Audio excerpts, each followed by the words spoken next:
ayan, dahil giri-giri na sa oras, sa sasakyan na lang kumain. A daily life in Japan, konnichiwa! As usual, another late post na naman to for today's video. As you can see guys, ganito yung everyday routine namin nila ate. Kahit summer vacation dito sa Japan, meron siyang gakudo. Or yung tinatawag na after school program. After kong ihatid yung mga chikiting, dito naman ako sa trabahong pang umaga. Dito guys yung office namin, dito kami nagla-login. Tapos ito na rin pala yung last day ko dito sa building na to. Si guys, same building na kami ni Fuego. Bali yung hoikwen niya dito sa taas. Tapos yung trabaho ko naman sa baba.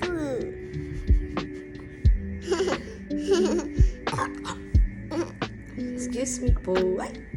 O diba ang cute? Same building na kami ng Junakis ko. Kaya kahit naka 15 minutes break ako, pwede ko na siyang puntahan. Hindi ko na kailangan tumawid pa ng building. So after ng trabaho ko sa pangumaga, at pagkasundo ko sa mga baget, dumiretso naman kami dito sa kain zone. Bali dito mo na makikita lahat. Baby dog? Para si Maria ko. Gusto kunin na to. Mommy! No!